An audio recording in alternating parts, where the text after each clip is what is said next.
And we are back. Welcome back, everybody, to Behind the Tool Belt, episode 270. Holy crap, we finally made it to 270. I'm your host, Ty Cobb-Backer. Thank you for joining us on this Wednesday edition.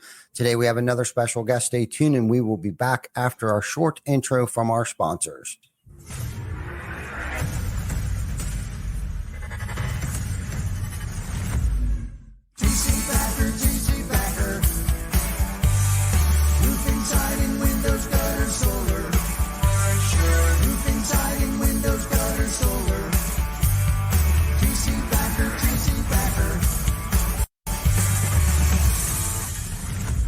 Welcome to Behind the Tool Belt, where the stories are bold, the conversations are real, and the insights come to you live, raw, and uncut. Every week, host Ty Cobb-Backer sits down with game changers, trailblazers, and industry leaders who aren't afraid to tell it like it is. No filters, no scripts, just the truth. Please welcome your host of Behind the Tool Belt, Ty Cobb-Backer. Hey, welcome back, everybody, on this magnificent Wednesday. Hopefully it is sun shining on you today. I know it is for us. I know it's been a long-ass winter up north here where we're at, but hopefully wherever you guys are today, you are watching this and the sun is shining on your face. Today we have another amazing guest, and I'm going to try to pronounce your name correct because I definitely was saying it wrong, and I think I've heard quite a few other people say it wrong. So Matt Fruge. Boom, you got it. Okay, nailed it. Welcome to the Behind the Tool Belt podcast, and you definitely have been somebody that I wanted to get on the show. I apologize for not getting you on sooner. I love your content. I love that you touch on a lot of pain point that a lot of us contractors have struggled with. I love the fact that you're from our industry. I love the fact that you were a roofing contractor and have felt the struggles that most of us have, and that you are providing incredible, information for us contractors. And I just love what you do, man. So thank you for joining us today. And, let's see what we can, dig out of you today to see if we can't help some more people. Yeah, sounds good, man. Thanks again for having me. I've been a big fan of the show for a long time. See it at all the trade shows. So happy to be here. Happy to, talk shop in whatever way makes sense. Yeah. No, that's great. That's great. So, I mean, I guess before we start getting into, what it is that you do today, let's kind of go back, hence the name Behind the Tool Belt. Let's go back to, you're the CEO at Square Dash. You're the former owner at Roofmark. You were in the U.S. military, Navy rather. So let's kind of just go back and let's hear it from the beginning and what it was like, what it's like now, and how you got here. Yeah, for sure. I think my story as CEO of Square Dash kind of starts back in the Navy anyway. I was I joined the Navy to become a photographer. I found out that they had photographers in the Navy, and I was into that in high school. So I was like, oh yeah, let's do that. And the recruiters let me believe that for a few weeks to get you kind of like hooked into the whole process. And then they were like, oh yeah, there's like a 2-year waiting list on that. So ended up going into aviation, which was probably a smarter choice anyway. Was an avionics electronics technician on the E6B Mercury, which is just a big in-air command post. Was not what I expected. Like I said, I joined to be a photographer, and thought I was going to be, in some coastal town on a ship somewhere. Ended up getting stationed at Tinker Air Force Base in Oklahoma City. Had no clue why I was in the Navy going to Oklahoma, but it was a great experience. I learned a lot of system architecture and troubleshooting, and just kind of understanding how big complex systems work together without being a engineer of any type.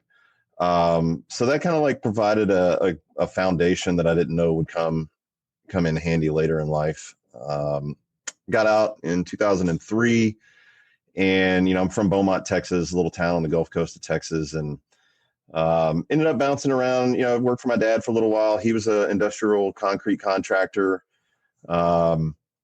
So I come from the trades and bounced around a couple sales jobs, and then ended up moving to the Dallas Fort Worth area in 2008, around there, and did a couple odds and ends. And like the first like actual job that I got was knocking doors at a roofing company. I responded back then. There were classified ads when people still read the newspaper, and yeah, so I did that, knocked doors, thought it was going to be like a throwaway job. Got into it, enjoyed it, was good at it.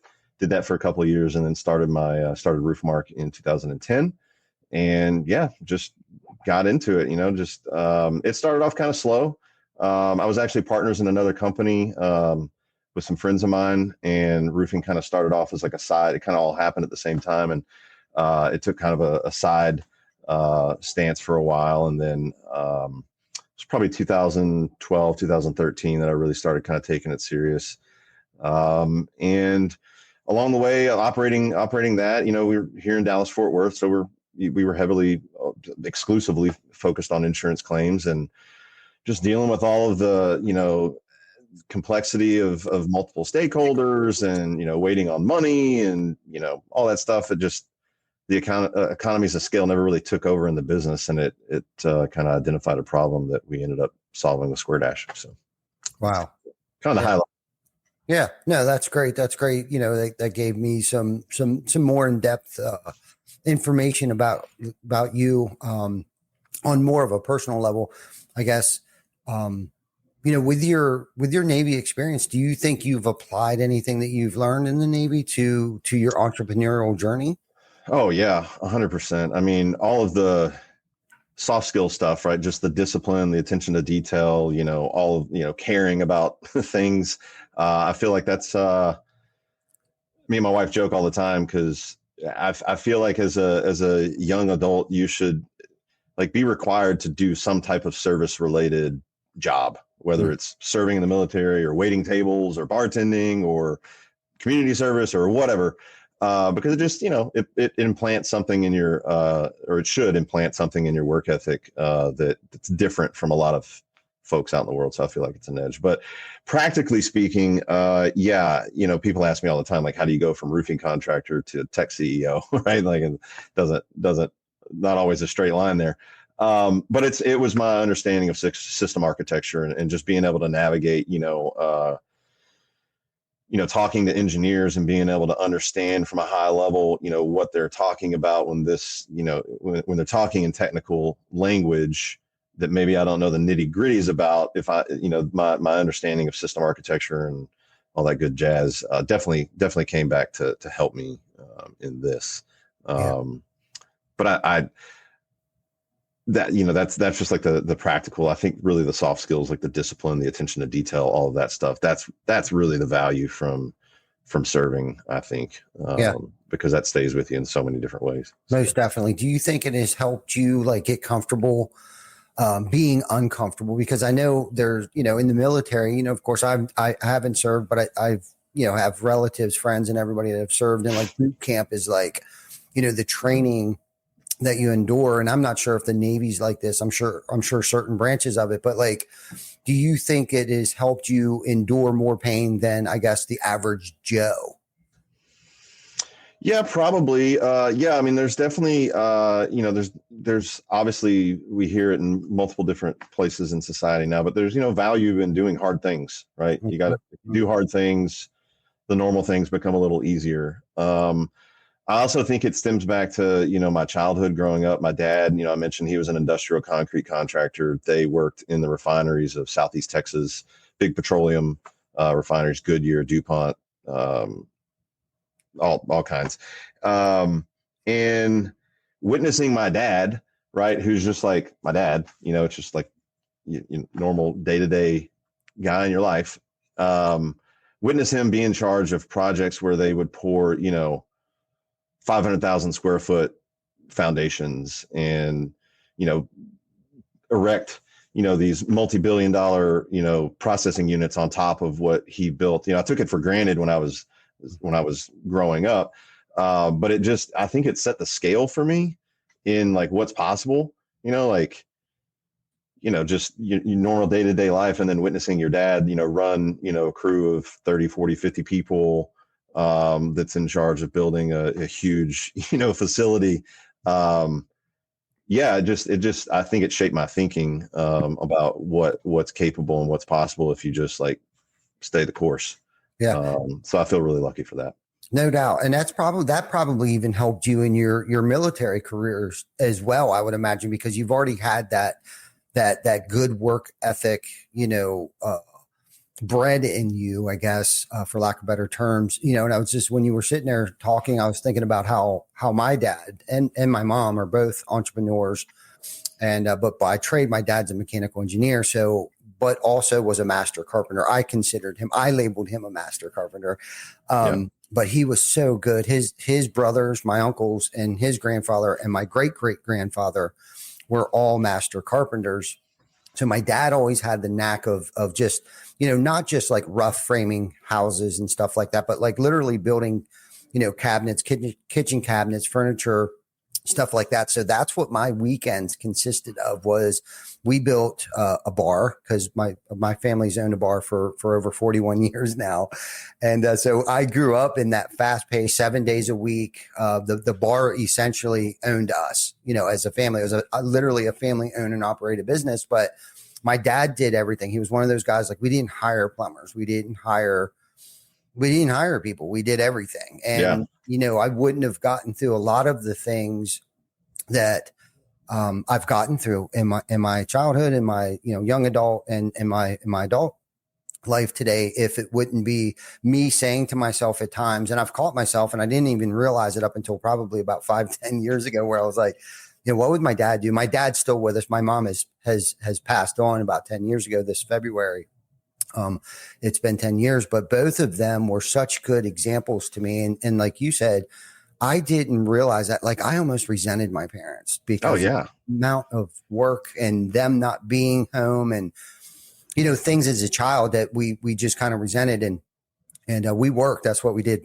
People didn't even come over. Our friends didn't come over and spend the night because they would get put to work as well. So every now and then my mom would let me sneak away and kind of spend the night over at a friend's house all weekend, just to kind of have some sort of childhood. Right. Yeah. I know that. I mean, it's a blessing and a curse, right? When you're going through it, it's the curse. When you get to be an adult, it's the blessing, right? And my sisters are, 10, 11 and 13 years older than me, I believe. And so they came up in a different era of my dad. Right. But like, we both got to experience the same thing. My dad was real big on he's still with us too. He's real big on projects and lists. Right. Mm-hmm. So during the summer, before you leave, hey, I got a couple projects for you. I made a list. It's on the bar, right? When you get up, go ahead and get started on that. And it was, always like menial shit. It was like, pick up all the sticks. We lived on a wooded lot, a bunch of pine trees and all kinds of trees and whatnot. And before you can mow the grass, you'd have to pick up all the limbs and, shit that's fell out of the trees. And he was super particular. I mean, we're talking like the back part of it, we'd mow with the brush hog, right? Not even the lawnmower. And I'm like, what? This stuff like pulverizes, but it was always just about like keeping me busy and keeping me focused on things. And he always says, that idle hands are the devil's playground, or idle hands do the devil's work. Right. Yeah. He's always got something going on. He's 76 now. And they when Harvey hit the Gulf Coast, it flooded their house all the way up to the rooftop for the second time. And so they bought 30 acres on top of a hill up in East Texas and moved up to there. And it came with, I think they got 15, 18 head of cattle. And, so he's just got shit to keep him busy now. He built a barn and built a lean-to, and, he had to nurse calves. I'm like, Dad, you're 76, man. Just enjoy it. And he's just not that way. It's just not in him. So same. Our stories are very similar. In many ways, it sounds like my dad was the same way. He'd leave us a list of stuff that, because he traveled a lot. He was actually a mechanical engineer. He worked at Grove Worldwide, and he designed hydraulics, booms for cranes and man lifts and scissor lifts and stuff like that. So he would travel a lot around the country, Europe, Japan, all over the place, wherever these cranes and man lifts and things were.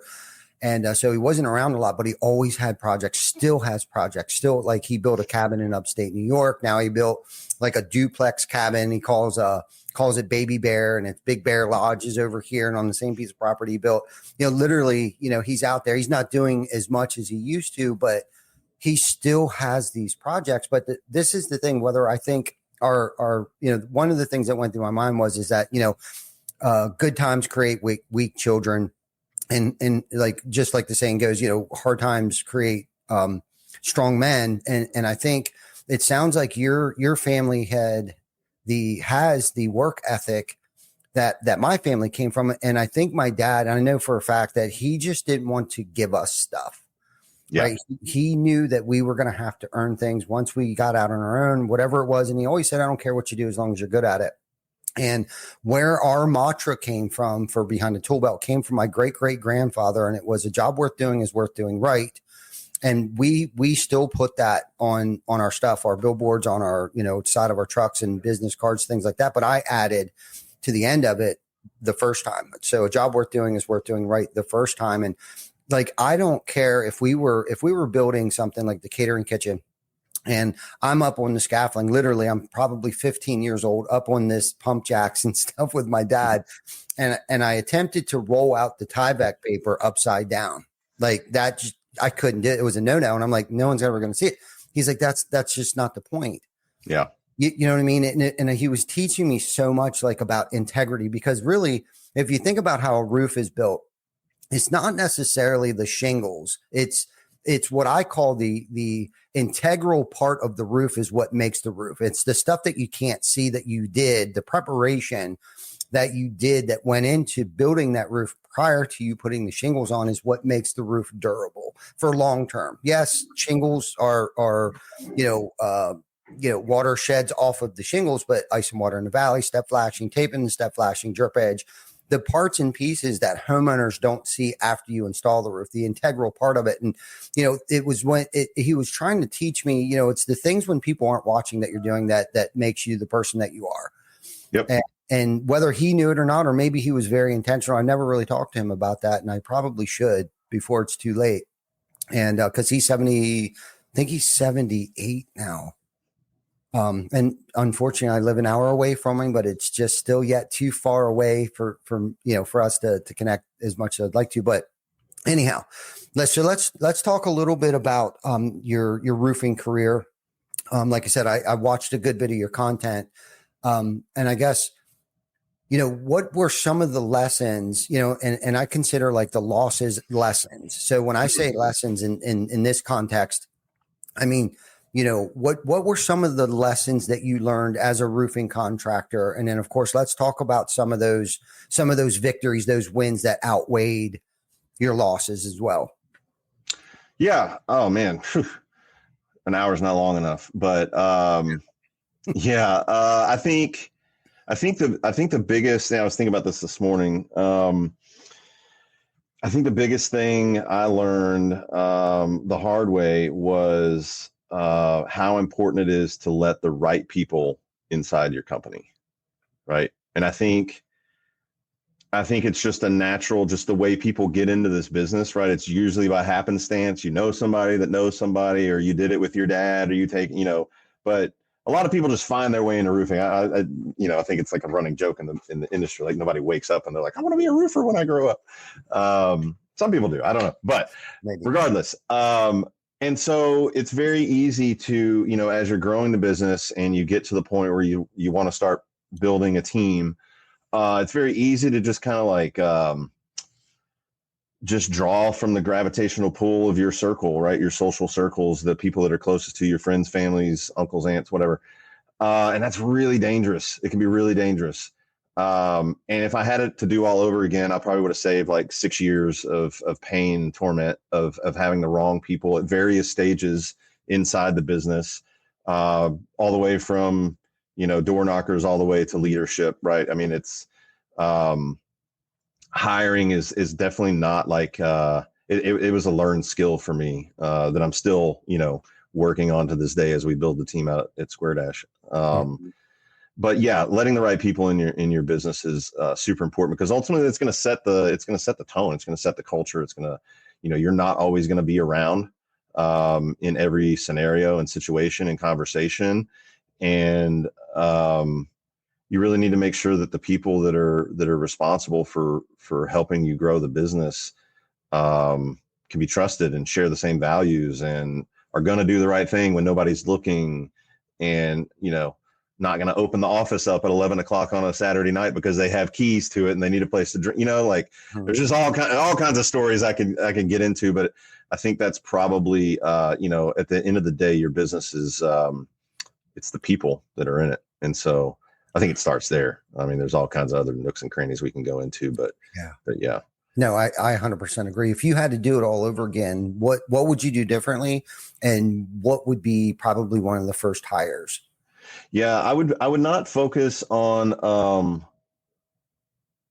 I call it, I think the term they use these days are like vibe checks, right? Where it's like, can I have a beer with this guy? Can I shoot the shit with this guy? Sure. But like, is this guy better at me than running production? Right? Is this guy better than me at bringing insane amounts of energy out into the field with our sales team?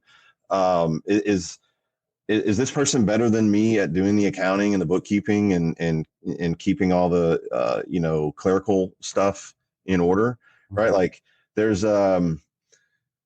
was a lot of like, oh yeah, they'll do. Oh yeah, I think they can do this, or I can train them to do that, or whatever. No. When you hire someone, if you're going to hire someone and make that investment, not only financially, but like with your time and your energy and all the stuff it takes to build a team, you need to make sure they're better at you than whatever you're hiring them to do.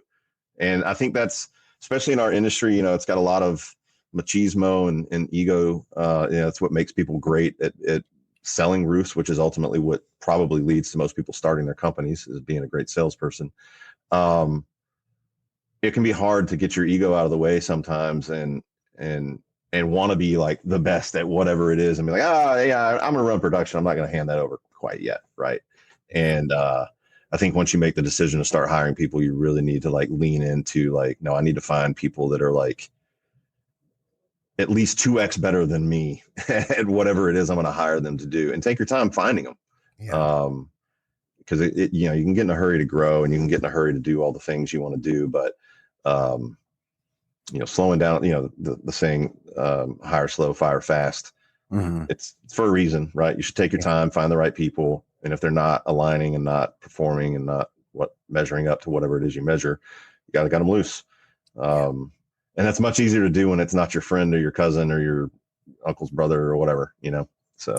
Yeah. No, I'm guilty of holding on to people too long and hiring the wrong people, probably for the wrong reasons. And I think a lot of it does play into ego or pride, fear. A lot of it's fear. All of it stemmed from fear, right? Of like hiring somebody that might be smarter than me and not knowing how to delegate necessarily. Like once you start hiring these people, but, letting them actually do their job was something else that I struggled with, and today, where I'm at today, it's like, I understand when we hire, it's hiring to raise the company's IQ, right? Mm-hmm. Like not that there isn't things that, we don't have to, we'll have to train on, but like you said, are they a better production manager? Are they better? Are they more organized than I am?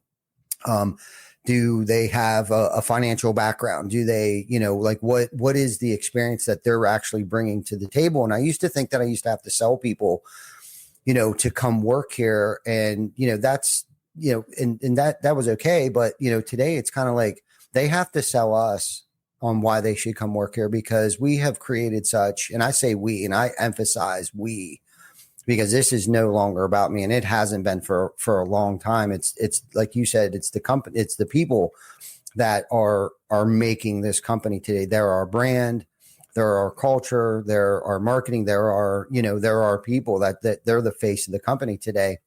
And I know I do this podcast every week, but they gave me the confidence to be able to put us out there, because not only am I putting myself out there, I'm putting the entire company out there. Yeah. But it's because of the confidence that I've gained in the team that we've developed around here.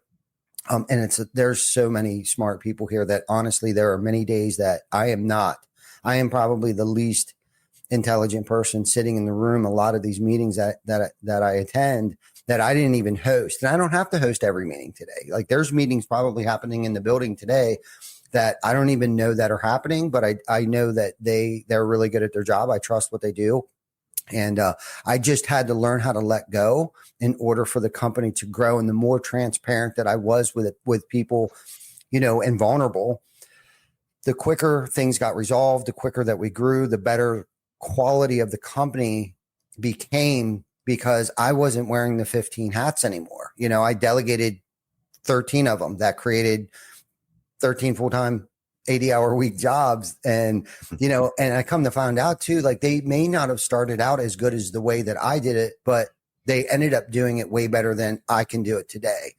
And somebody explained to me, like, if I could find somebody that could do it 70% or 80% as well as I could do it when I was on top of my game, they're probably doing it 100% better than what you could do it right now. Exactly. Yeah. Because I was just wearing entirely too many hats. And we talk about this quite often because I think a lot of business owners struggle with, like, this is my baby. I grew it my way or the highway. And it's no wonder that, and it's okay to be at a $1 to $5 million company. I mean, that's great. It's a hell of a lot easier to manage. I can tell you that.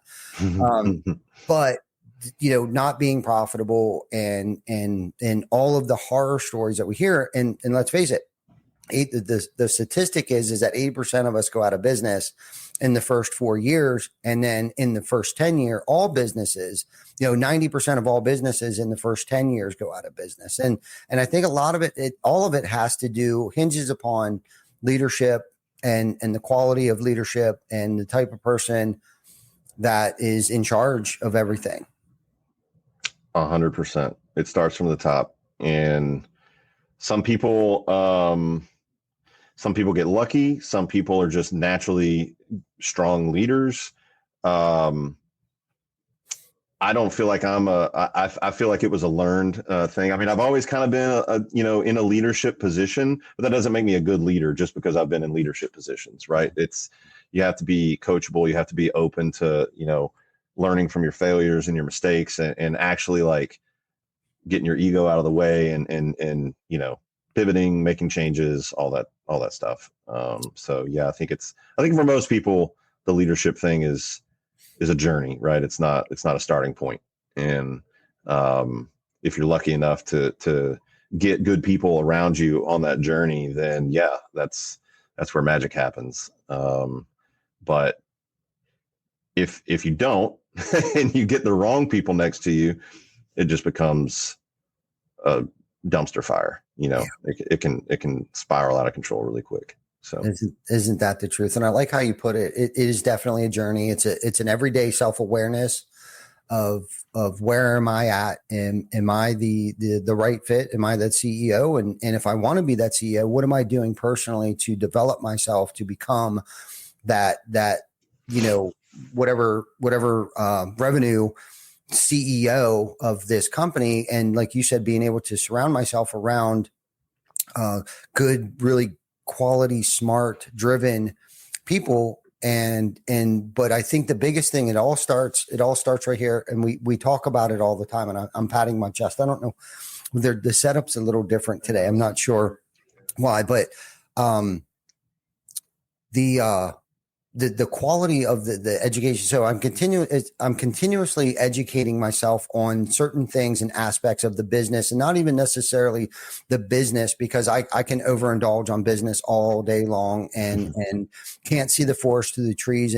But I find, like you were talking in one of your pieces of content, you were talking about like time management and things like that. And I'm not the greatest at it, but I have definitely gotten better, and I'm probably gotten better at it than half the people that I know. But I've found by carving out certain periods of time throughout the course of the day or days of the week, like Saturdays and Sundays, and spending enough quality time with my family, I've come to realize that's where I have like some of my greatest, most creative thoughts, is with being present with my family and removing myself from that atmosphere.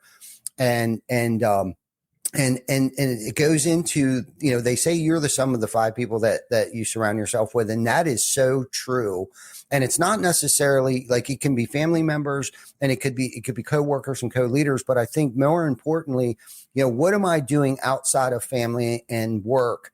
who am I associating myself with? And I'm right off the top of my head, I got like 3 or 4 people that have super influenced me to push myself beyond limits that I even thought were even existed. Right. And Erico, big shout out to Erico. I can't even pronounce his last name. I've tried it a million times, but he's got a podcast. He's got a mastermind group called Cult Culture Movement. And he got me to scuba dive 2 years ago. I went and got my license, man. Nice.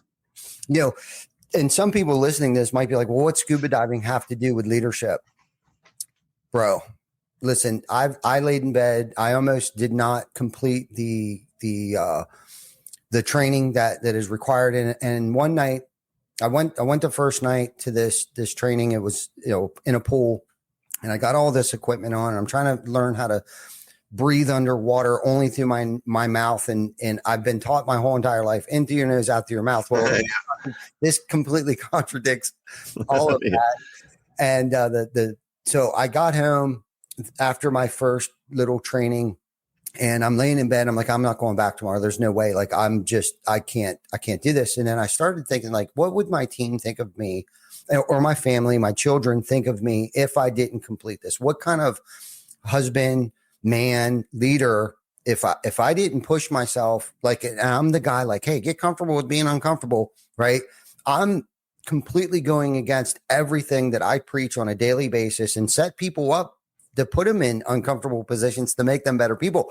And I'm the guy I'm going to coward out on going back to just this simple training in a 6-foot pool, right? 6-foot deep pool that I can simply run up to the top and do that. But long story short, I got through that. I talked myself through it, did all of that, but yet still called Eric and made up an excuse why I can't go. I'm like, I can't go. I can't do it. I got 100 things that I got to take care of. And he said a few choice words to me. I hung up. Yeah. I hung up, and I called him back literally like 3 minutes later, because Jana was like, you are not going through all that shit that you just put yourself through and not going to Cayman Islands to go scuba diving.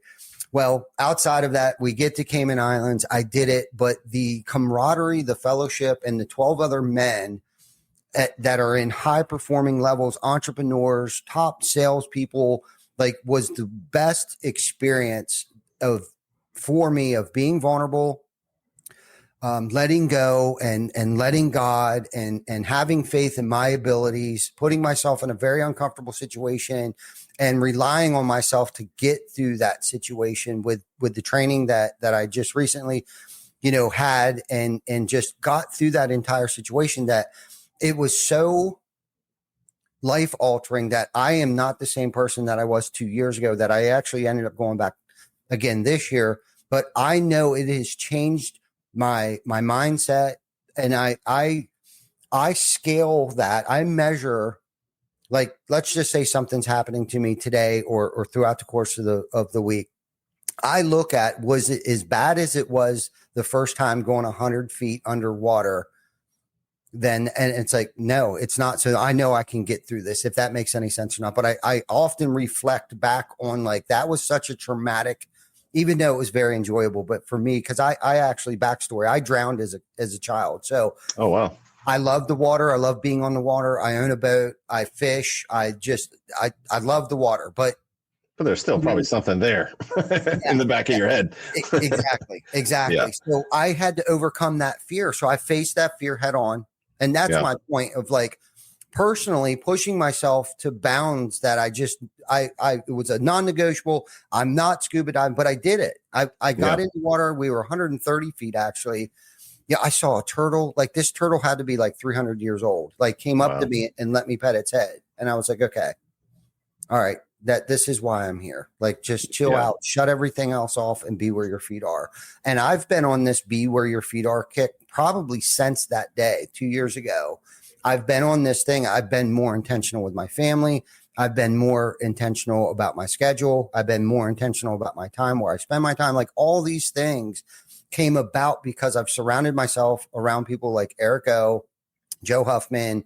I'm trying to think who else was there. Tim Brown was there on the first trip. Vic came with us this year. Woody from AJ's Dent and what up, Woody? Yeah, Woody.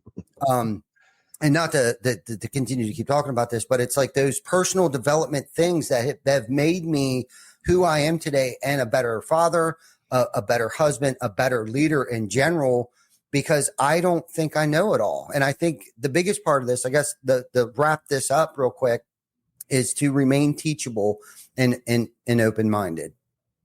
Yeah, I mean, if you can still go into situations where things aren't going right and question yourself, am I the problem?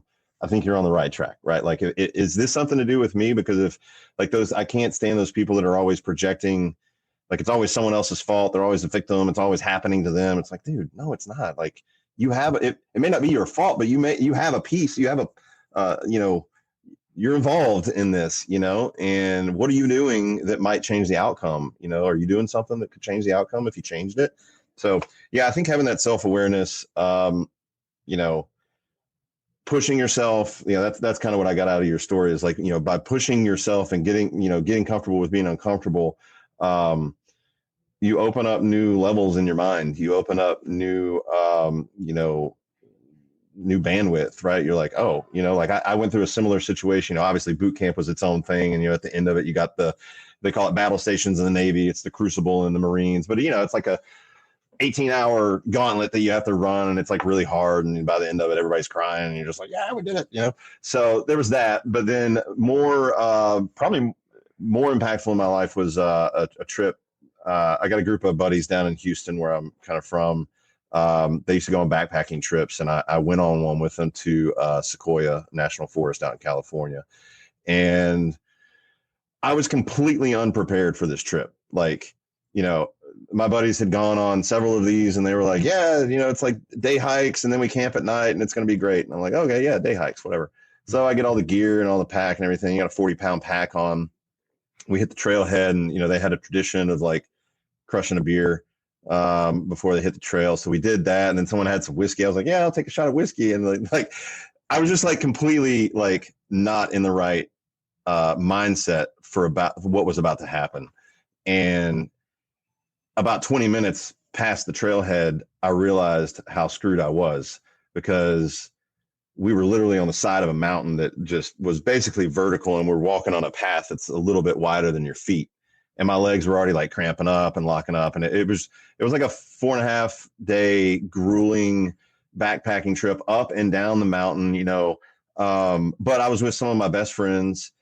It was super. By the end of it, my knees were like completely blown out. We were coming down the mountain. Coming down the mountain is actually harder than going up the mountain on your knees, because they're, absorbing all the shock of every step that you take. And, dude, it was probably one of the hardest things that I ever like had to do and get through. And, it's a really like, luckily I was with people, but like, if you go out there by yourself, you're screwed. And so anyway, I got through that, but it changed me. Like, it changed the way I think about things. It changed the way I think about myself, what I'm capable of, what it feels like to be in extreme pain, like excruciating, like level 12 pain. But then having the end on the other side of it and finishing, like do hard shit. It's helpful. It may not be fun in the moment, but it's helpful. It definitely is. And some that might be listening, but I think the majority of people that are listening to this podcast can really relate to what we're talking about. And that's just like, do hard stuff, to be epic, right? Yeah. It's the same in business, right? Like, we've done it for my backstory. It's like, the pain that and most of it self-inflicted pain that I've endured over the years. I know I've proven to myself time and time again that there's nothing that I can't accomplish, especially with the team of co-leaders and co-workers that we have around us today, and my wife, and my children. My children grew up in this business with us. I mean, we were tarping roofs together. I mean, my 3-year-old was playing in the front yard of this house that's a little south from here.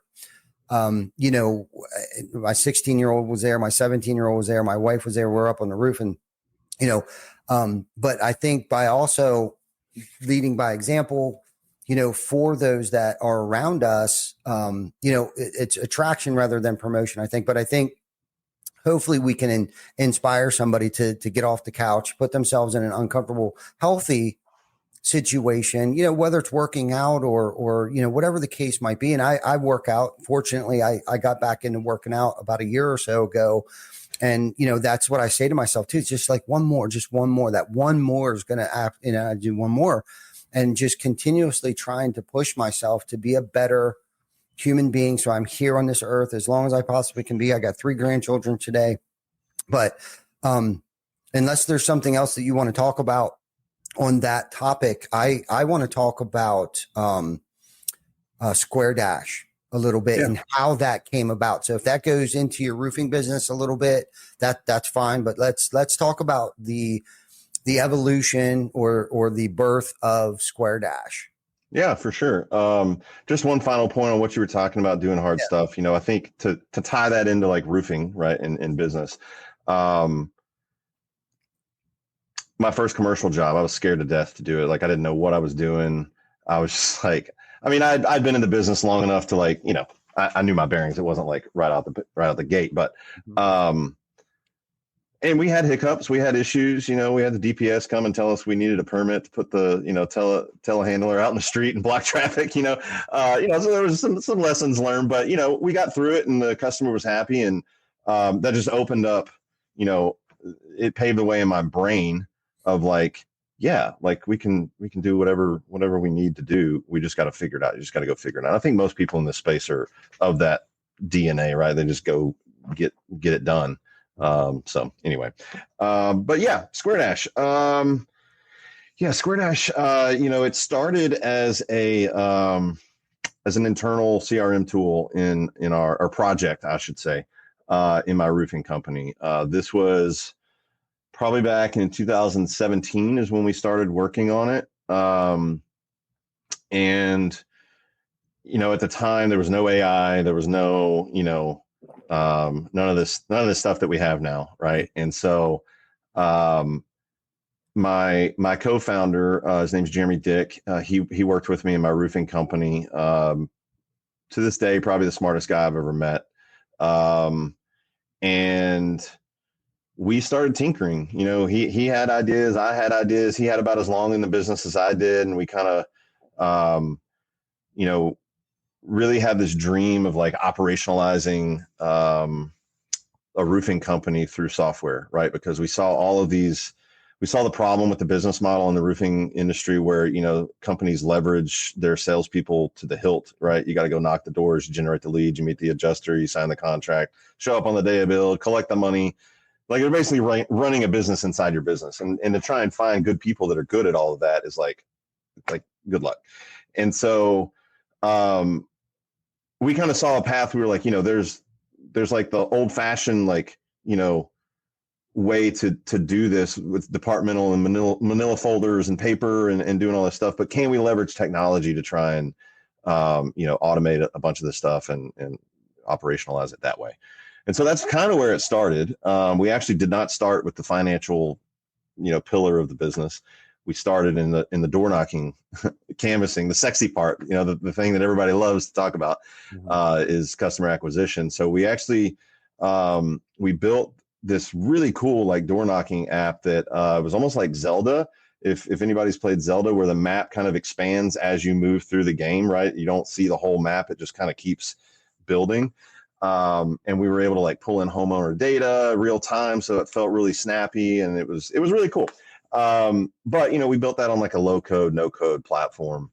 And, I had probably invested $150,000 of my own money, just kind of tinkering around with this over a couple of years. And, it got to the point where I was so pot committed into this. I was like, well, shit, we gotta bring something to market. Like, I'm not just gonna, like, what are we going to build?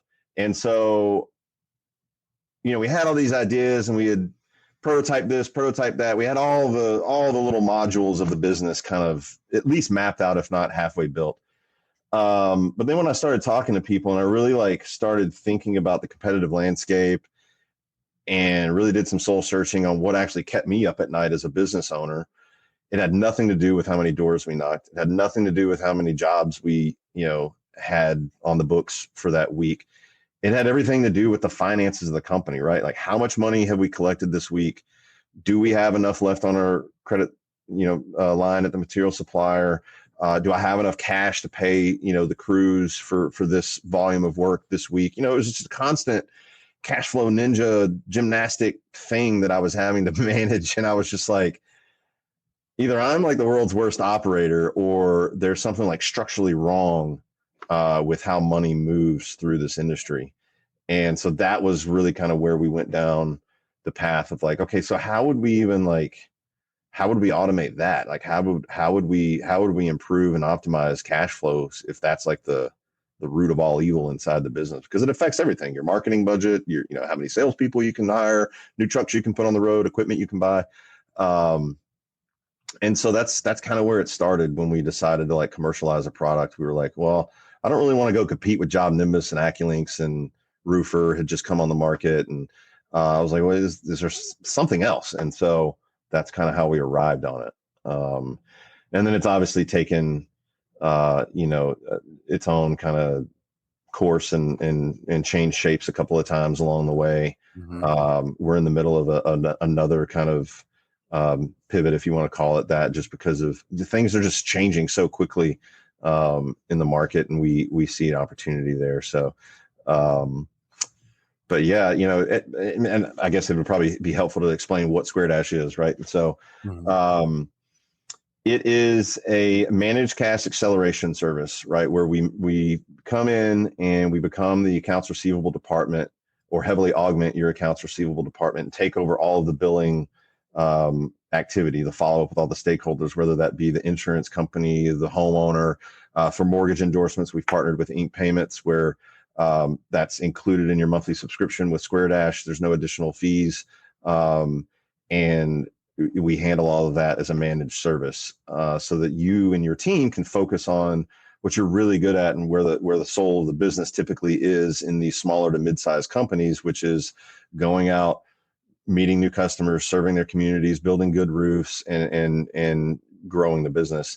We focus on collecting the money. Where we're different from a traditional accounts receivable, or we're not a collection agency, but we do collection activities. Where we're different is we will purchase the receivable from the contractor, right? And if you're familiar with invoice factoring, it uses the same principles and kind of frameworks of that. Factoring's been around since like the 1300s. It's pretty well-known thing. But it kind of has a bad connotation, because it's kind of like a last ditch, it's in a lot of industries, it's like a sign of distress, like the business is in distress, so they need access to the cash. And then it's just kind of like a bridge thing. What we wanted to do is really operationalize and like really kind of fit the use of accelerated cash into every job, right? Into the workflow of the business. And so we've kind of built the product to try and accomplish that. And it's that kind of 1-2 combination that makes it different from anything that I'm aware of out in the market. There's certainly factoring companies. It's a little hard with the nuance of insurance claims and the way the money's broken down for a lot of factoring companies to work with insurance restoration focused contractors. But that's where my industry background and expertise kind of comes in to build a kind of thoughtful product in that regard. So wow. Okay.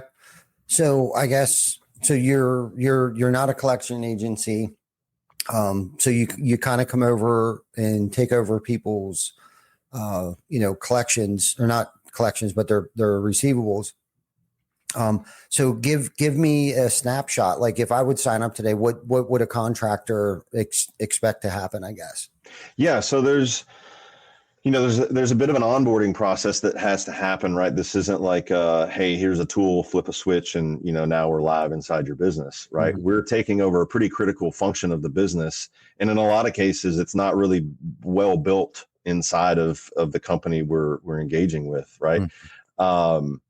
'Cause small companies have needs, large companies have different needs. And so we find our sweet spot in the $2 to $15 million top line revenue range is typically where most of our contractors fall.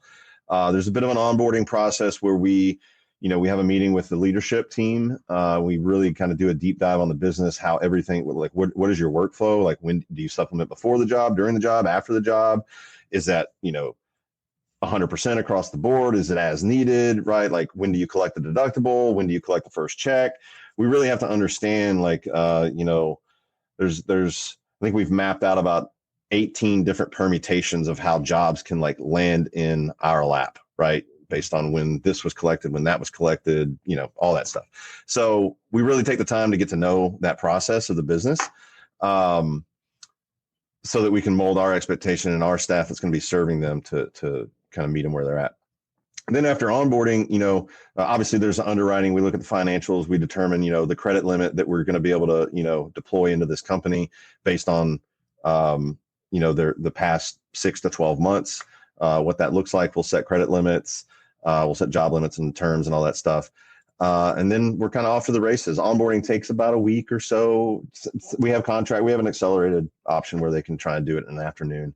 We also meet with their sales team because their sales team is the tip of the spear. They're the ones out there forming the relationships with the homeowners, and they're the ones that ultimately have to present this to the property owner, depending on where it happens in the process, whether that's at contract signing or during the final walk around or whatever. And the analogy we like to use with contractors when we're kind of coaching them on how to prep their homeowners is like when you go to the doctor, it's not, Dr. Smith or Nurse Betty that, stuffs the envelope and sends the bill to you in the mail, and they didn't build the payment portal where you pay your bill. They're focused on delivering, providing the service that they provide, and they partner with a billing partner to deal with the insurance carrier and get all the billing codes and all that crap set up and do all the billing. And that's kind of how we position ourselves. And it makes perfect sense to homeowners when, it's explained like that. And so there's a bit of a handoff, like a welcome call with the homeowner to let us know who it is. There's marketing collateral we give them to help explain that. And then we just kind of take over from there. And it's up to the contractor. Most contractors use our claim funding solution on the depreciation check. They kind of have their front end processes intact, and their cash conversion cycle hasn't really started until they complete the work anyway. So they don't want to mess up anything there. We have other contractors that are like, yeah, I want you to collect everything. I don't want my salespeople touching any money, right? And so we get brought in a lot earlier into the fold with those types of customers. But for the majority of it, it's on the back end. So okay. Now I think I heard you actually offer financing, like you give the contractor capital to yeah. So we get confused for a finance company, and we get confused for a collection agency, right? Mm-hmm. And so it's again, speaking in analogies or metaphors, imagine you wanted to sell me a truck, right? You live in Pennsylvania, I live in Texas. We both agree the Blue Book value is $10,000 on it, except I offer you $9,500. I say, hey, look, I'm going to buy the truck for $9,500. I'll give you $8,500 right now. When you deliver the truck to Texas, I'll give you the other $1,000 and you're made whole at $9,500. I didn't charge you interest. I didn't charge a fee. I didn't do anything. I bought an asset from you at a discount, right? Mm-hmm. At 5% less. That's the same thing, except we're buying your receivable, your contract with that homeowner that needs to be an approved insurance claims. That's an important distinction. But we're buying that receivable. We're buying that asset from you at a discount. We're giving you 85 cents on the dollar upfront of whatever portion of that we're buying, whether it's ACV, depreciation, the whole thing. You're only paying the discount on what you're selling to us. And then when we collect it in full, the 10% reserve goes right back to you. There's a wallet on our platform. And so, it's probably the cheapest money that is kind of ingrained into the existing workflow of the company, as much as we can be, right? There's like the stuff I mentioned earlier, but that's pretty much how it works. So it's not financing. We don't buy non-performing invoices. We're not a collection agency. We're not going to buy your receivables for 30 cents on the dollar and then go chase down deadbeats. That's not what we do. Mm-hmm. There's collection agencies out there that might do that, but that's not what we do. We try and just become the billing department, and we think of ourselves just as your billing department should think of themselves, as like, we got to get this money back in the door as fast as possible, right? Like this is all good work that we've done, and we need to collect on it. And so we're aligned with contractors in that regard because, we have a cost of capital. The longer that money's out on the street, the more it costs us.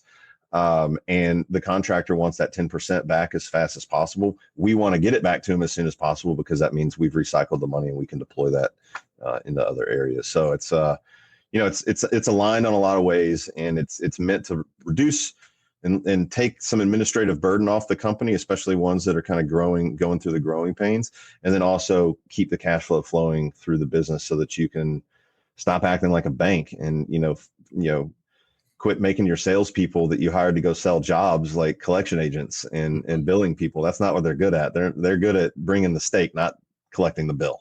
Right. And so that's what we try and focus on. No, and you beautifully put that too, differentiating yourself from a collection agency, getting, money from deadbeats and stuff like that. Have you ever considered, and maybe this is in the future for you guys, but are you guys going to only stay to like insurance restoration contractors, or what about those that are in the retail space? Yeah.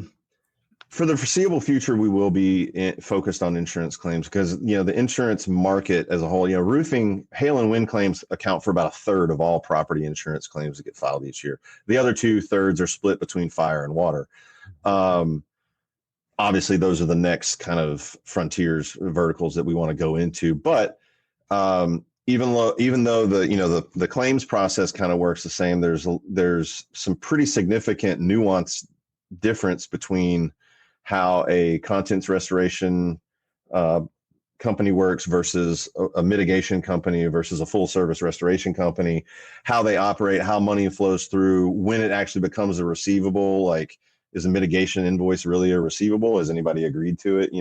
So there's those types of considerations that we have to think through from a product standpoint. Like, how does our product handle that stuff before we can really kind of go attack those verticals? We really kind of focus on the roofing space for now. So, yeah, no, I like that. That's great. That is, and I must agree. I mean, I think one of my biggest concerns, when we got started early on is, I would lay in bed, I was just like you. I worked for somebody else and ended up, I'm a first generation roofing contractor. And, it would be like, man, and I'm a mechanic. So I would spend a majority of my day, I would start a project, leave the guys there, and I would run around, try to punch out like, small repair jobs and do whatever I could do to make ends meet, to make payroll at the end of the week. And I remember it was such a struggle. And then it became, not like, where's the work going to come from? But it was what would keep me up at night is how the hell are we going to get all this work done? Mm-hmm. Not because we didn't necessarily have the manpower, but it was because I didn't have the capital coming in fast enough, or the seed money, to back up, because for the longest time, we were a cash, we grew as fast as the cash would allow us. And in some instances, we're still that way. We didn't have lines of credit with distribution, and didn't have any lines of credit. I'll be honest with you. I didn't get my first credit card up until about 5 years ago. I didn't grow up with credit card debt and things like that because I hated debt. Now, as the years have gone on, I've learned how to leverage banks and real estate and things like that. I got into real estate several years ago and have learned that game of leveraging the bank and, the difference between good debt and bad debt. Yeah. But I love that because, like you said, I think you've really found your niche, because I know you were talking earlier about like trying to navigate like what I didn't want to compete against, a CRM company. I didn't want to, go down that rabbit hole, but like you kind of settled into probably one of the biggest pain points that really any business, especially roofing contractors, face, man, on a day-to-day basis. It's pretty cool. And, and I think through your experiences and stuff, I think you've identified, the biggest pain point. And of course, any successful business, which, you've created here is finding solutions to people's problems, man. And I think you've really tapped into something that's pretty badass, and quite honestly, I'm a little envious because, it's so dope, what it is that you're doing and how many people, lives that you're going to impact, and the importance of cash flow. And I really wish we had more time because of talking about, cash flow and problems with cash flow and things like that. And I know you have so much good content out there. But before we go here, I just want to make sure everybody knows how to contact you. And I'm assuming that's going to be square-com. Yeah. Square-com. Just look for an orange button, say schedule a consultation. That'll get you through to one of the members of our team.